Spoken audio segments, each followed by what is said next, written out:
What's going on, everybody? I'm Kevin with Capel Outdoors, and today we're about to do a walkthrough of my kayak. I'm going to show you how I get it set up when I'm either going fishing, going camping, or just spending a day out in the water. So let's get started. So this right here is my Vibe Seaghost 130. This is a 13-foot long kayak. It's been an absolute wonderful kayak. I have been using this for a number of years now. Yeah, so we're going to start from the front, work our way to the back. So starting from the front, right here at the front, we have a nice drainage plug right here. We got a nice pull handle. It's very sturdy, very strong. Usually I will tie my my rope to this when I'm dragging along through the river or wherever the case may be. Right here, this is a paddle keeper. It's just a bungee cord right here. When you're out there fishing, you can slide your paddle up underneath like that, and it'll secure your paddle while you're fighting a fish or whatever. Right here in the front, you have a 20-inch dry box. It's a very big dry box. In here, I keep the pull rope, and also I keep 3 rod holders right here in the front. It's a very nice big compartment, locks down, and also it's got like a rubber gasket or a seal of some sort, so that way all your gear that you put in here stays nice and dry. Also up here in the front, I want to put some kind of attachment for some bungee up here on the front, so that way when I'm doing some camping, whether it be in the summertime or the wintertime camping on the river, I have an area to put my dry bag in here and have it all bungeed and secured down to the kayak. So moving on back, we're going to start in this, I guess this leg box area, or however you want to call it. But right here we have the center console. It's got 2 dry boxes in here. You can put whatever your accessories or whatever. Usually I keep my phone and keys in the front one here, and I've taken this one out here because this is where I keep my battery at for my fish finder. As well as the center console has 2, I would say about 7-inch tracks right here in the front. There's one in the front, the one in the front and one in the back. You can put your accessories on there if you want your fish finder up close to you, or if you want it farther away.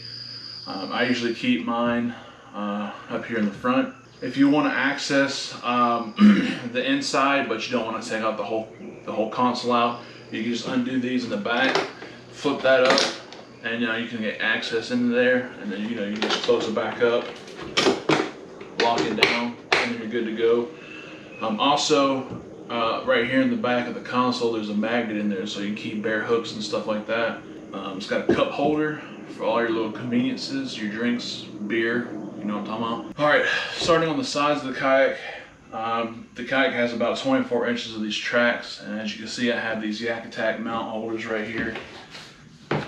Basically, I have my rod holders on there, so I'll have 2 on the ends and 1 in the middle. But when I'm running my fish finder and my camera up here on the front, if I'm not running my fish finder, which I haven't recently, I just switched it out for the center rod holder, and I just leave this one open for my front camera. So as you can also see here, you have foot pedals here, and there's a rudder in the back. The foot pedals control the rudder if you turn left or right or whatever. I don't use the rudder a lot because the river I fish, certain areas are shallow. Right here is your seat. It just comes with a standard seat like that, but I buy a cushion. This is like a turkey hunting seat. It comes with the back, but I cut the back off, and I just use it as extra cushion if you're going to spend a lot of time out on the water. Right here, I have a loop attachment, and as you can see, I got a pair of pliers and some bait scissors right here. So this is good for, obviously cutting bait and whatever, fish, crabs, whatever. On both sides of the seat, we have a little compartment, and these fit tackle boxes. Now these don't fit all kinds of tackle boxes. I know the 3700 series won't fit in here. This one's a 3640 series, so I'm thinking about 3500 to about 3640. Those will fit nicely in here, and those are secured down with a bungee, so that way they're not going anywhere. Back behind the seat, we have this little area right here, and this is usually where I keep my water bottles, either some Nalgene bottles or my Hydro Flask water bottle. You always want to stay hydrated while you're out there on the river. or wherever you're fishing. So the easy access water I keep back here. And as you can see here, I have 2 of these cleats right here. These are just some tie-down cleats for my anchor. One anchor here. This is like a limb grabber anchor of some sort. You can see it's got teeth on it. So you just put that on a tree and it's already tied off to your cleat. And then here we have 2 rod holders that come with the kayak. Obviously, you know, if you're a fisherman, you're going to need some more rod holders. So, and then right here is another dry area. This is a lot smaller one. I just keep, you know, extra bungee cord, paracord. All my scuppers are in here, and I got some rod holders or rod floats in here. Sorry, not rod holders. And this is where I keep all that stuff. I also keep my anchor in here. I have an open area right here, and this will fit my kayak cart. If I gotta drag it like a couple hundred yards or whatever through like some gravel road or whatever the case may be, I would take it with me, and this is where it would stow at right here. It fits really nice in here, but usually the places I go, I'll have to drag it like 20 feet or so I just don't even worry about bringing it. It's just less gear than I have to worry about. Now, right behind my cart storage area, I have my milk crate. This is just a standard kayak milk crate. You see on the sides here, I mounted 2 of these 3 rod holders right here, one on both sides. So now I have up to 8 rod holders. And on the inside here is where I usually keep my bait bucket if I'm, you know, using live bait, cut bait, or whatever. But if I'm not taking any bait of any kind, then I'll just leave this at the house, and I'll put my tackle bag in here. That way I can just throw my bag in there, get on the river, and, you know, get to fishing. As you can see here on the rod holders, I have them cut out to where it will fit in this certain area of my kayak. How I mounted the milk crate to my kayak, I have these aluminum angle irons, or sorry, this aluminum angle right here. This is 1/16 by 3/4. So I got 2 of those, one in the front, one in the back. And I got those mounted on 2 more tracks. This is about 24-inch tracks. And they have like little flat nuts for the inside of the tracks here.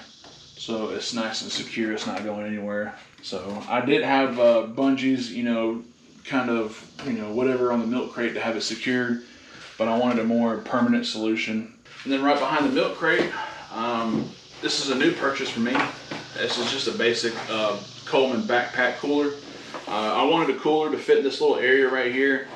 I was trying to find a hard cooler, but just to try to find one that fits in this area, this was a little bit tedious.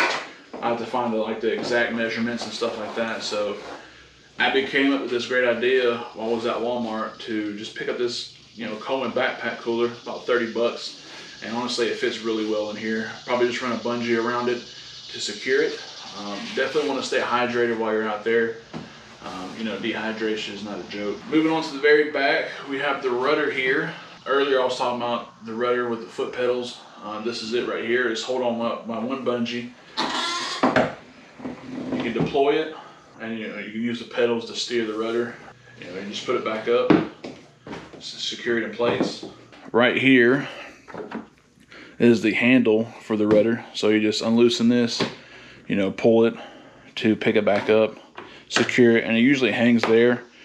But when I'm floating down the river, this one just kind of bumps into it, so I just kind of throw it up there for now. Now, right here on the side, I have the Yak Attack anchor trolley system. This is the heavy duty version. I don't recommend getting the standard version. Now, the only difference between the standard and the heavy duty version is up here on the pulleys. You have a pulley on the front, pulley on the back, and you have this lock here in the middle, right here. All those right there, they have backing plates on it. If you were just to screw these straight into the kayak, it would just be holding on by the screws. I highly recommend getting the heavy duty one. These right here are just line keepers or line guides. They don't have backing plates on the back side, but that's okay. I'd rather have more of the important stuff to have backing plates on the inside. Well, there you have it, guys. This is my Vibe Seaghost 130. This is the kayak I would recommend to anybody. This is a really good kayak. For my size, I have not flipped this kayak ever. It's very stable. They say you can also stand up and fish in this thing. My balance is not that good for that, so I don't do that. Other than that, it's a very good kayak. I love this thing. It's not heavy enough to, pull around or load up in your kayak on your truck. As you can see, I have it set up on these salt horses here. That way I just back the truck up, slide it right in, strap it down, and get going on down the road. If you're somebody like me who likes to fish, camp, get on down the river, go to these remote places and camp, whatever, having a big boat like this is a good thing. Mainly because you just have a lot of area to put your gear at. Like I said, I'm going to put some bungee attachments up on the front to store more gear as well. I have places back here, or I can take the milk crate out right here and put some more gear in here. But other than that, hope you guys enjoyed it. Hope you learned some things or two about this kayak and how I have it set up. Or if you're in the market for a kayak, this is something that I recommend. It's really good. I can't speak highly about this kayak, but hope y'all enjoyed it. Don't forget to like and subscribe, and I'll see y'all on the next one.